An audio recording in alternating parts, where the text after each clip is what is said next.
Quadro Check-up no Rádio, bom dia. Bom dia, Marcos, bom dia, Geraldinho, bom dia a todos os ouvintes, internautas.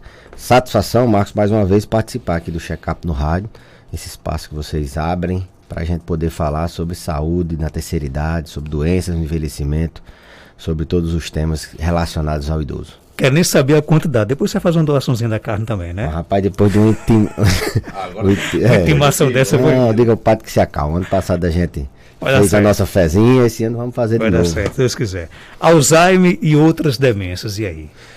Bem, Marcos, a gente é sempre cobrado por esse tema, né?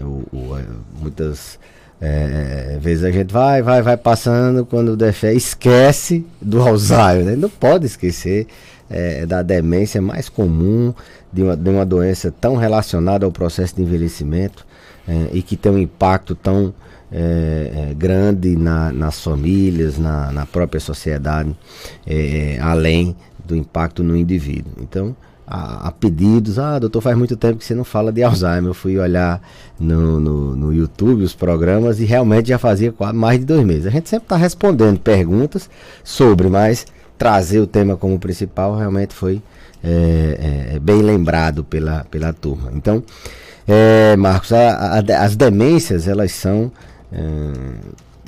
doenças neurodegenerativas. Existem demências de outras causas, mas a demência de Alzheimer, ela é um tipo de demência neurodegenerativa, ou seja, os neurônios vão se degenerando com o tempo, vão morrendo, principalmente em áreas relacionadas à memória. Isso acontece basicamente, até hoje a hipótese que se tem é que as células morrem por toxicidade de múltiplas causas, né? Acontece um depósito de proteínas em algumas células, proteínas tóxicas, né? A proteína tau e a beta-amiloide. Essas proteínas matam neurônios nas áreas relacionadas à memória. A causa porque essas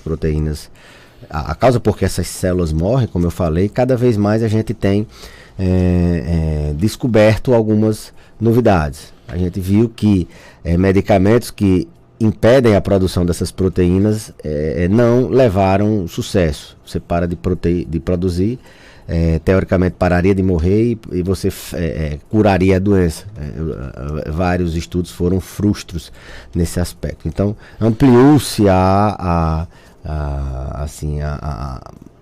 os estudos nessa área de fisiopatologia da demência, e a gente viu que inflamação relacionada não só ao processo de envelhecimento, mas o inflammation, ele causa morte neuronal, a imunidade causa morte neuronal, doenças cardiovasculares, ou seja, risco cardiovascular, dificuldade na circulação do sangue, ou seja, uma causa vascular também. Então, o que hoje tem se tendido a fazer é você atacar várias causas, você evitar a produção das proteínas, você evitar a inflamação, você vê essa questão da imunidade, você vê essa questão vascular e você tratar de maneira multifatorial, tratar vários fatores. Então, é essa doença que acontece dentro do cérebro, embora seja uma doença que traga repercussões no corpo todo, traz repercussões desde esquecimento, que é o que mais a gente relaciona a doença de Alzheimer, até a engasgo, a alimentação, a forma como anda, a forma como vai no banheiro, o autocuidado, a comportamentos. Então, é uma doença que traz problemas não só na mente, no cérebro, mas no organismo todo, e eu diria na família toda. Doutor Belício, você sabe que hoje tudo é culpa da Covid, né? E a impressão que passa, e acontece até mesmo, acontece muito comigo isso, por exemplo, do nada a gente acaba esquecendo algumas coisas, nome de pessoas, né? Quando você vai fazer uma referência a alguém, você esquece e fica tentando lembrar. Isso é um sinal de que no futuro alguém que tem esse comportamento pode ter Alzheimer? Muito se estudou nessa área do déficit cognitivo pós-Covid, né? E viu-se sim que as pessoas que tiveram Covid, elas evoluem como uma das manifestações da Covid longa, que é aquela sequela do Covid por mais tempo, com esse déficit cognitivo, com essa perda de memória, principalmente memória imediata. A pessoa diz, fiquei muito esquecido depois da Covid. E viu-se que o mecanismo com que esse esquecimento acontece, ele é parecido com o da demência de Alzheimer. Não é que você vai evoluir com demência de Alzheimer, até porque esse sintoma, ele com o tempo, ele desaparece. Algumas pessoas, principalmente as pessoas idosas e que têm fatores de risco, elas podem não voltar ao que era antes, ficar com esse esquecimento e permanecer, porque elas tiveram o gatilho para a demência aparecer. Então, há sim uma relação entre a memória e a Covid. Dos sintomas das sequelas do Covid é na memória, o déficit cognitivo pós-Covid. Tem se visto até o momento que o mecanismo com que isso aparece, ele é mediado por neuroinflamação, a gente assim diz, fatores vasculares que podem acontecer. A Covid, ela tem uma relação muito íntima com doenças, assim, acometimentos vasculares. Então é a mesma fisiopatologia. O que acontece é que quem já tem uma tendência pode abrir o quadro de Alzheimer, mas pessoas jovens geralmente elas voltam ao estágio de antes, levam alguns meses, outras levam algumas semanas. E as pessoas que têm uma tendência, elas abrem. Pessoas que já têm a demência, elas tendem a piorar a cognição e a funcionalidade. Por isso que é importante a gente... E viu também, Marcos, nesses estudos, que a vacinação, ela assim, faz com que menos pessoas tenham essa sequela da Covid. Por mais que você tenha a Covid, você tem menos sequelas também, do ponto de vista cognitivo, do ponto de vista de sequelas neurológicas. Então, Covid e déficit cognitivo tem uma relação, e o mecanismo é parecido com o mecanismo de Alzheimer, só que irreversível. Com o tempo, isso pode voltar ao normal. O Alzheimer tem cura? Bem, não, até o momento o Alzheimer não tem cura. É uma pergunta bastante complexa da gente fazer. Talvez se você me pergunte, essa é uma doença que é muito estigmatizada por não ter cura, e as pessoas muitas vezes têm a impressão que não tem o que se fazer. Não é bem assim, não é assim na verdade. É a mesma coisa da gente dizer, hipertensão tem cura? Diabetes tem cura? Não tem. Você controla a doença para que as consequências dessa doença não tragam prejuízos a médio prazo. Você não sente nada com hipertensão, você não tem sintoma. Diabetes e hipertensão são doenças silenciosas, que é muito pior.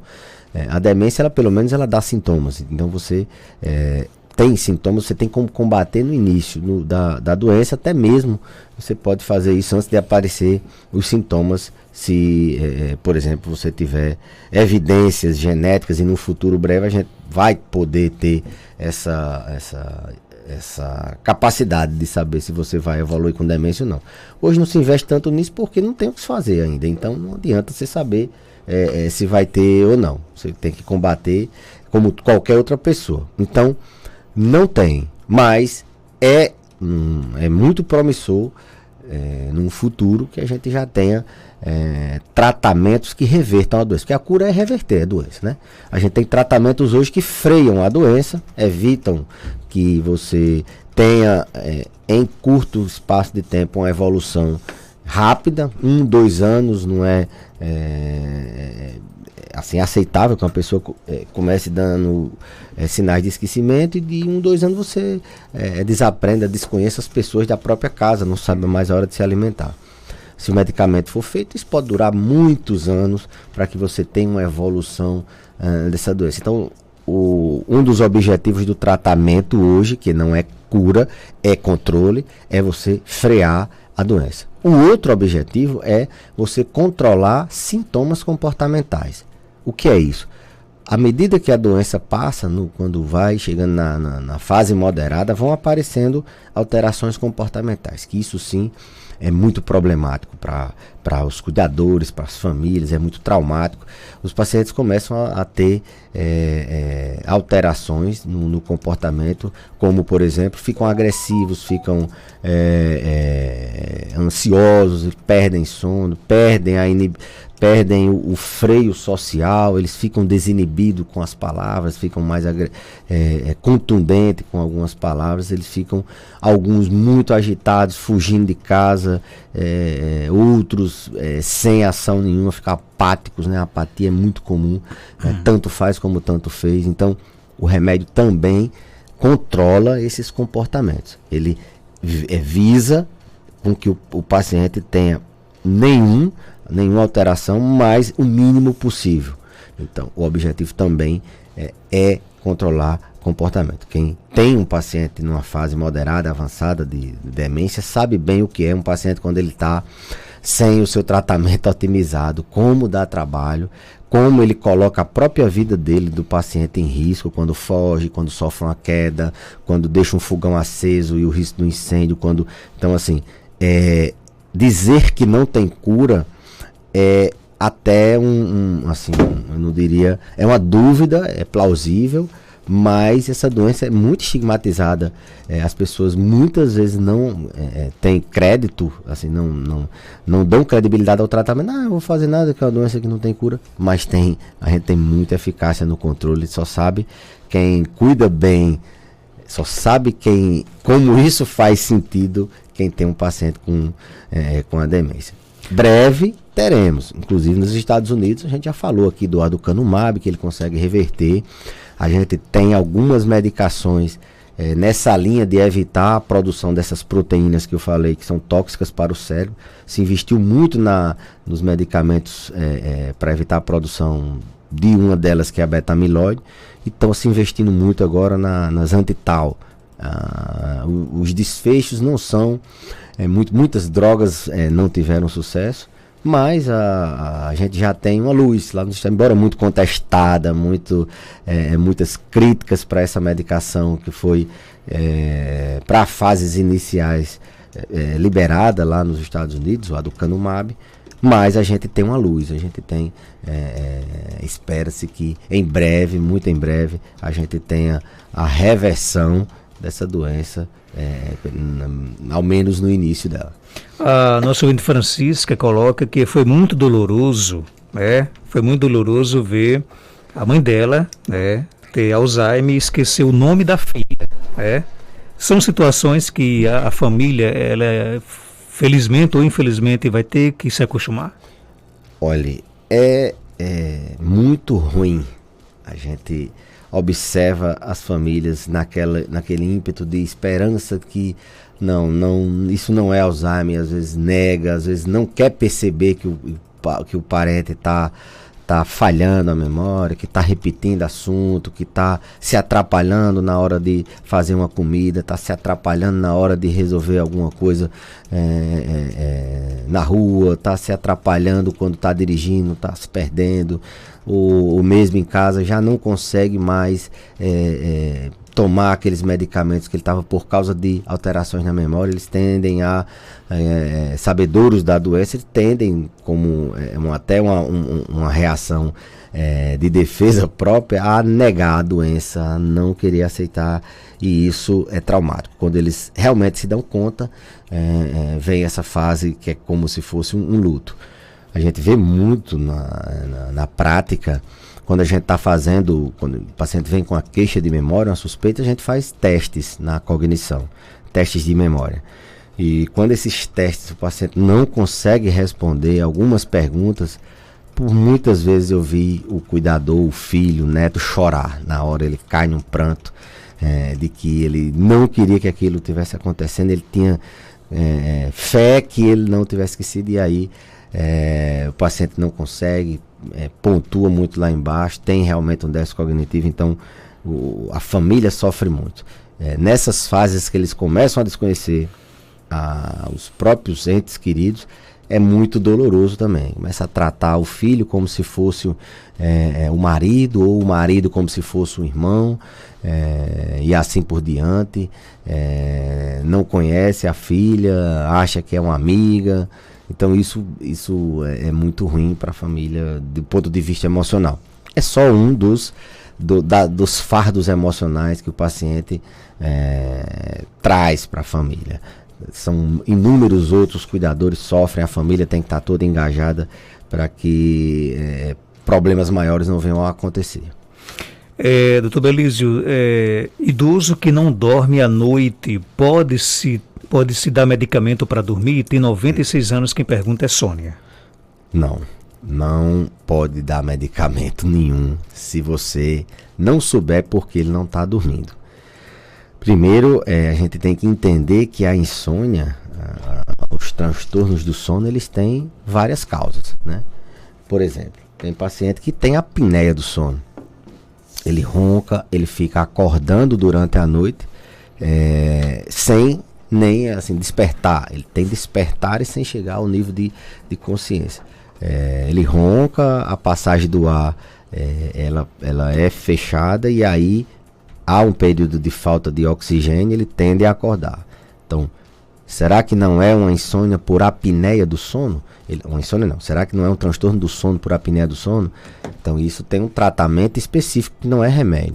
Muitas vezes é mudança de estilo de vida e o uso de aparelhos de pressão positiva, o CPAP, muito utilizado para esse tipo de tratamento.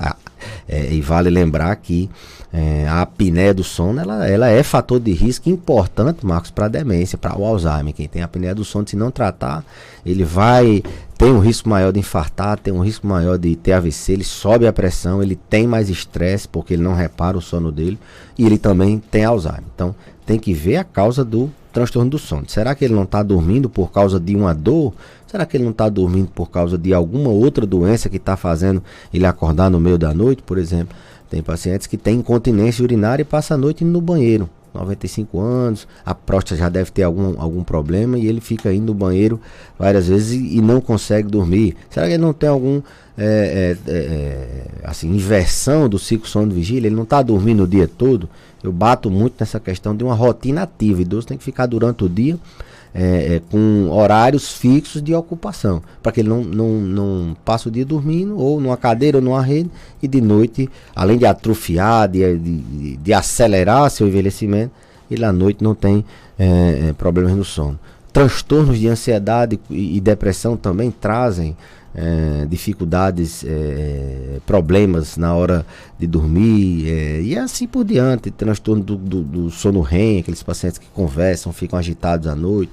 Síndrome das pernas inquietas, pessoas que não conseguem dormir com as pernas, tem que ficar toda hora mexendo à noite, só alivia quando ele mexe. Então, e assim, mesmo que seja uma insônia pura, não tenha nenhum transtorno desse, a primeira medida não é medicamento. A gente geralmente faz higiene do sono, faz todo um recordatório de como é que é a rotina desse idoso, vai colocando em prática medidas de higiene do sono. Só depois, se a gente realmente via necessidade, a gente indica, mas não é o primeiro passo dar remédio. Tem mais perguntas aqui no nosso WhatsApp. Bom dia, vamos trazer aqui as perguntas dos ouvintes. Bom dia, eu gostaria de fazer uma pergunta ao doutor Belísio. Eu tenho 53 anos, eu vivo esquecendo as coisas. Uma pessoa me conta uma coisa agora, não passa meia hora, já não sei mais o que foi que a pessoa me disse, o nome de uma coisa. Eu esqueço, às vezes boto sal 2 vezes na panela. O que significa? Será que já é mal de Alzheimer? E ele, doutor Belísio? Não é mal de Alzheimer, provavelmente. O paciente que tem o Alzheimer, ele além de ter uma alteração na memória, ele obrigatoriamente tem que ter prejuízo numa capacidade de desenvolver alguma tarefa do dia a dia. Por exemplo, esse fato de ligar, de ter essa conexão do que ela pergunta, ter uma estrutura na fala, já nos diz muita coisa que provavelmente ela não tem uma demência. Mas essas pessoas que têm esquecimento em idades mais jovens, e que esse esquecimento preocupa e atrapalha a vida dela, elas têm um risco maior de demenciar. Viu-se que nos estudos essas pessoas elas têm mais Alzheimer. Isso é fato. Então, assim, essas pessoas mais esquecidas, elas evoluem, tem um risco maior de ter demência. Mas o problema dela, nessa faixa etária, 53 anos, nessa transição climatérica menopausal que ela tem, é muito comum as mulheres ficarem mais vulneráveis do ponto de vista emocional. Então elas têm dificuldade para se concentrar.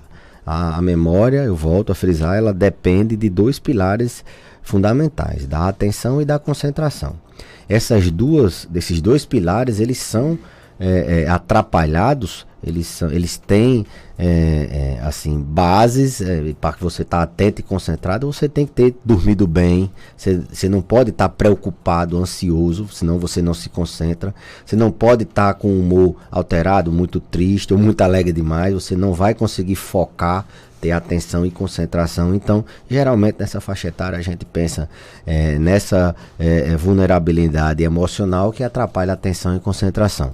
Transtorno de ansiedade, transtorno depressivo, transtorno do sono, isso junto pode dar dificuldade para se concentrar, e ela está salgando a comida, mas está preocupada com alguma coisa, ou mesmo com o ansioso. Ele não necessita de problema para se preocupar, ele se preocupa mesmo quando não tem problema, a mente está toda hora acelerada, e aí ele não consegue concentrar. Lógico que tem alguns medicamentos que os pacientes tomam que também dá esquecimento, né? Esses medicamentos de tarja azul, né? De receita azul, tarja preta, eles dão muito esquecimento, pode ser uma das causas. Ela não relatou, eu apenas lembrei. Doutor Belísio, obrigado por sua participação. Até terça-feira, se Deus quiser. Eu que agradeço, Marcos, e até a próxima terça-feira, com mais um check-up no rádio. Diga para Dalcivan que chegaremos lá e vou convocar todo mundo para poder ajudar aí, tanto na carne como no leilão. Olha aí, feliz festa de Santana para todo mundo. Sexta-feira, né, Geraldinho? A marcha dos idosos. E sábado a marcha das crianças. Sábado, marcha das crianças. Vamos ver se. Domingo tem a cavalgada. Domingo tem a cavalgada. Rapaz, deu uma doença lá no sítio, no casco dos cavalos. Só vou poder trazer os cavalos. O padre me disse que está precisando um bocado de vaca, de boi. Todo ano a gente dá uma... O Curral de Santana tá pequeno ainda. Quando passa o leilão, lá vai Esaú buscar a Roma de prenda. Um abraço, Marcos. Obrigado, valeu, doutor Belísio. Nós vamos